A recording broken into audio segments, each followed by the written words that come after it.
जय श्री राधे भक्तों। आज हम आपके लिए यहाँ पर लेकर आए हैं गरुड़ पुराण के सारोद्धार का चौथा अध्याय।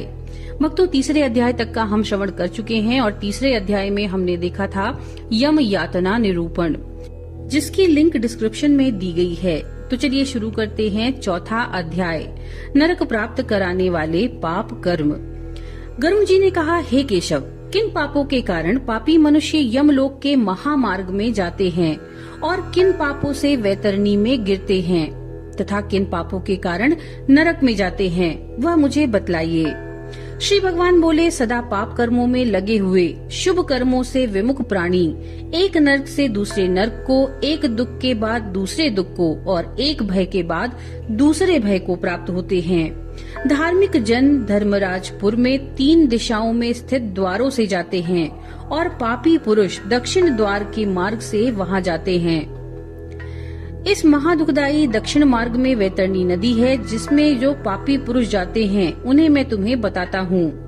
जो ब्राह्मणों की हत्या करने वाले, सुरापान करने वाले, गोघाती, बाल हत्यारे, स्त्री की हत्या करने वाले, गर्भपात करने वाले, गुप्त रूप से पाप करने वाले, जो गुरु के धन को हरण करने वाले हैं, देवता और ब्राह्मणों का धन हरण करने वाले, स्त्री द्रव्यहारी, बाल द्रव्यहारी, जो ऋण लेकर उसे न लौटाने वाले, धरोहर का अपहरण करने वाले, विश्वासघात करने वाले, विषान्न देकर मार डालने वाले, दूसरे के दोष को ग्रहण करने वाले, गुणों की प्रशंसा न करने वाले, गुणवानों के साथ डाह रखने वाले, नीचों के साथ अनुराग रखने वाले, मूढ़ सत्संगी से दूर रहने वाले, जो तीर्थों, सज्जनों, सत्कर्मों, गुरुजनों और देवताओं की निंदा करने वाले हैं, पुराण, वेद, मीमांसा, न्याय और वेदांत को दूषित करने वाले, दुखी व्यक्ति को देखकर प्रसन्न होने वाले, प्रसन्न को दुख देने वाले, दुर्वचन बोलने वाले तथा सदा दूषित चित्त वाले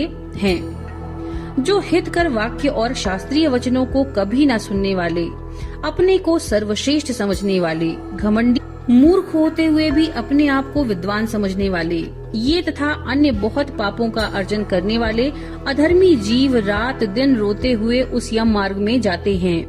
यमदूतों के द्वारा पीटे जाते हैं वे पापी वैतरणी की ओर जाते हैं और उसमें गिरते हैं। ऐसे उन पापियों के विषय में मैं तुम्हें बताता हूँ। जो माता पिता, गुरु, आचार्य और पूज्य जनों को अपमानित करते हैं, वे मनुष्य वैतरणी में डूबते हैं। जो पुरुष पतिव्रता, सच्चरित्र, उत्तम कुल में उत्पन्न, विनय से युक्त स्त्री को द्वेष के कारण छोड़ देते हैं, वे वैतरणी में पड़ते हैं। जो हजारों गुणों के होने पर भी सत्पुरुषों में दोष का आरोपण करते हैं और उनकी अवहेलना करते हैं, वे वैतरणी में पड़ते हैं। वचन दे करके जो ब्राह्मण को यथार्थ रूप में दान नहीं देता और बुला करके जो व्यक्ति नहीं है ऐसा कहता है, वे दोनों सदा वैतरणी में निवास करते हैं। स्वयं दी हुई वस्तु का जो अपहरण कर लेता है, दान देकर पश्चाताप करता है, जो दूसरे की आजीविका का हरण कर लेता है, दान देने से रोकता है, यज्ञ का विध्वंस करता है, कथा भंग करता है, क्षेत्र की सीमा का हरण करता है और जो गोचर भूमि को जोतता है, वह वैतरणी में पड़ता है।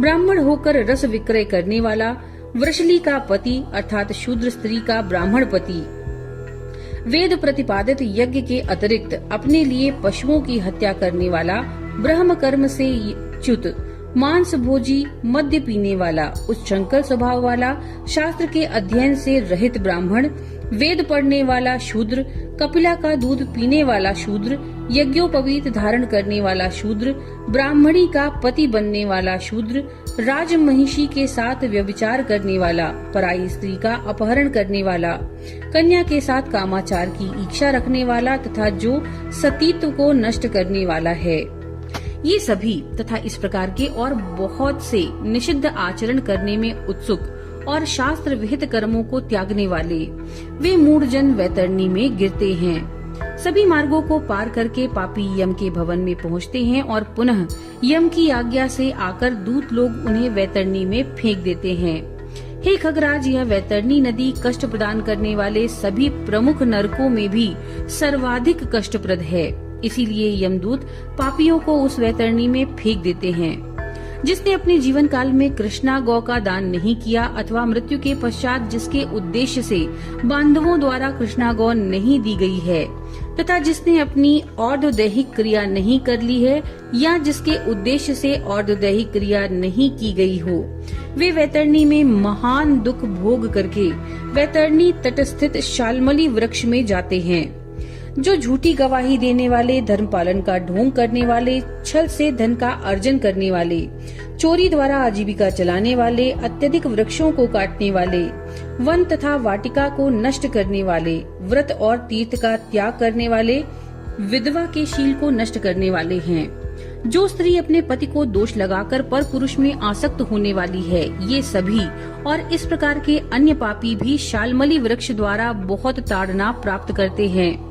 पीटने से नीचे गिरे हुए उन पापियों को यमदूत नरकों में फेंकते हैं। उन नरकों में जो प्राणी गिरते हैं उनके विषय में मैं तुम्हें बतलाता हूँ। वेद की निंदा करने वाला नास्तिक, मर्यादा का उल्लंघन करने वाला कंजूस, विषयों में डूबे रहने वाले, दंभी तथा कृतघ्न मनुष्य निश्चय ही नरकों में गिरते हैं। जो कुआं, तालाब, बावली, देवालय तथा सार्वजनिक स्थान, धर्मशाला आदि को नष्ट करते हैं, वे निश्चय ही नरक में जाते हैं। स्त्रियों, छोटे बच्चों, नौकरों तथा श्रेष्ठ जनों को छोड़कर एवं पितरों और देवताओं की पूजा का परित्याग करके जो भोजन करते हैं, वे नरकगामी होते हैं। जो मार्ग को कीलों से, पुलों से, लकड़ियों से, पत्थरों से अथवा कांटों से रोकते हैं, वे निश्चय ही नरकगामी होते हैं। जो मंद पुरुष भगवान शिव, भगवती शक्ति, नारायण, सूर्य, गणेश, सद्गुरु और विद्वान इनकी पूजा नहीं करते, वे नरक में जाते हैं। दासी को अपनी शैया पर आरोपित करने से ब्राह्मण अधोगति को प्राप्त होता है और शूद्र में संतान उत्पन्न करने से वह ब्राह्मणत्व से च्युत हो जाता है। वह ब्राह्मण अधम कभी भी नमस्कार के योग्य नहीं होता। जो मूर्ख ऐसे ब्राह्मण की पूजा करते हैं, वे भी नरकगामी होते हैं। दूसरों के कलह से प्रसन्न होने वाले जो मनुष्य ब्राह्मणों के कलह और गौओं की लड़ाइयों को नहीं रुकवाते, प्रत्युत ऐसा देखकर प्रसन्न होते हैं अथवा उसका समर्थन करते हैं, बढ़ावा देते हैं, वे अवश्य ही नरक में जाते हैं। जिसका कोई दूसरा शरण नहीं, ऐसी पतिपरायणा स्त्री के ऋतुकाल की द्वेषवश उपेक्षा करने वाले निश्चित ही नरकगामी होते हैं। जो कामांध पुरुष रजस्वला स्त्री से गमन करता है अथवा पर्व के दिनों में, अमावस्या, पूर्णिमा आदि में, जल में, दिन में, श्राद्ध के दिन कामुक होकर स्त्री संग करते हैं, वे नरकगामी होते हैं। जो अपने शरीर के मल को आग, जल, उपवन, मार्ग अथवा गौशाला में फेंकते हैं, वे निश्चित ही नरक जाते हैं। जो हथियार बनाने वाले, बाण और धनुष का निर्माण करने वाले तथा इनका विक्रय करने वाले हैं, वे नरकगामी होते हैं। चमड़ा बेचने वाले, वैश्य, केश का विक्रय करने वाली स्त्रियां तथा विष का विक्रय करने वाले, ये सभी नरक में जाते हैं। जो अनाथ के ऊपर कृपा नहीं करते, सत्पुरुषों से द्वेष करते हैं, निरपराध को दंड देते हैं, वे नरकगामी होते हैं। आशा लगाकर घर पर आए हुए ब्राह्मणों और याचकों को पाक संपन्न रहने पर भी जो भोजन नहीं कराते, वे निश्चय ही नरक प्राप्त करने वाले होते हैं। जो सभी प्राणियों में विश्वास नहीं करते और उन पर दया नहीं करते तथा जो सभी प्राणियों के प्रति कुटिलता का व्यवहार करते हैं, वे निश्चय ही नरकगामी होते हैं। जो अजितेंद्रिय पुरुष नियमों को स्वीकार करके बाद में उन्हें त्याग देते हैं, वे नरकगामी होते हैं। जो आध्यात्म विद्या प्रदान करने वाले गुरु को नहीं मानते, जो पुराण वक्ता को नहीं मानते, वे नरक में जाते हैं। जो व्यक्ति मित्र से द्रोह करते हैं, जो व्यक्तियों की आपसी प्रीति का भेदन करता है तथा जो दूसरे की आशा को नष्ट करते हैं, वे निश्चय ही नरक में जाते हैं। विवाह को भंग करने वाला, देव यात्रा में विघ्न डालने वाला, तीर्थ यात्रियों को लूटने वाला घोर नरक में वास करता है और वहाँ से उसका पुनरावर्तन नहीं होता। जो महापापी घर, गांव और जंगल में आग लगाता है, यमदूत उसे ले जाकर अग्नि कुंडों में पकाते हैं। इस अग्नि से जले हुए अंग वाला वह पापी जब छाया की याचना करता है तो यमदूत उसे असिपत्र नामक वन में ले जाते हैं। यहाँ तलवार के समान तीक्ष्ण पत्तों से उसके अंग कट जाते हैं। तब यमदूत उससे कहते हैं, रे पापी, शीतल छाया में सुख की नींद सो। जब वह प्यास से व्याकुल होकर जल पीने की इच्छा से पानी मांगता है तो दूतों के द्वारा उसे खौलता हुआ तेल पीने के लिए दिया जाता है। पानी पियो और अन्न खाओ, ऐसा उस समय उनके द्वारा कहा जाता है। उस अति उष्ण तेल के पीते ही उनकी आंतें जल जाती हैं और वे गिर पड़ते हैं। किसी प्रकार पुनः उठकर अत्यंत दीन की भांति प्रलाप करते हैं। विवश होकर ऊर्ध्व सांस लेते हुए वे कुछ कहने में समर्थ नहीं होते। हे ताक्ष, इस प्रकार की पापियों की बहुत सी यातनाएं बताई गई हैं। विस्तार पूर्वक इन्हें कहने की क्या आवश्यकता, इनके संबंध में सभी शास्त्रों में कहा गया है। इस प्रकार हजारों नर नारी नरकी यातना को भोगते हुए प्रलय पर्यंत घोर नरकों में पकते हैं। उस पाप का अक्षय फल भोग कर पुनः वहीं पैदा होते हैं और यम की आज्ञा से पृथ्वी पर आकर स्थावर आदि योनियों को प्राप्त करते हैं। वृक्ष, गुल्म, लता, वल्ली, गिरी तथा तृण आदि ये स्थावर योनियां कही गई हैं।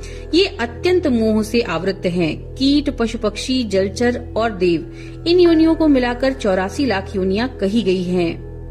इन सभी योनियों में घूमते हुए मनुष्य योनि प्राप्त करते हैं और मनुष्य योनियों में भी नरक से आए व्यक्ति चांडाल के घर में जन्म लेते हैं तथा उसमें भी कुष्ठ आदि पाप चिन्हों से वे बहुत दुखी होते हैं। किसी को गलत कुष्ठ होता है तो कोई जन्म से अंधा होता है तो कहीं कोई महारोग से व्याधित होता है। इस प्रकार पुरुष और स्त्री में पाप के चिन्ह दिखाई पड़ते हैं। इस प्रकार गरुड़ पुराण के अंतर्गत सारोद्धार में नरक प्रद पाप चिन्ह निरूपण नामक चौथा अध्याय पूर्ण हुआ। नमो नारायण।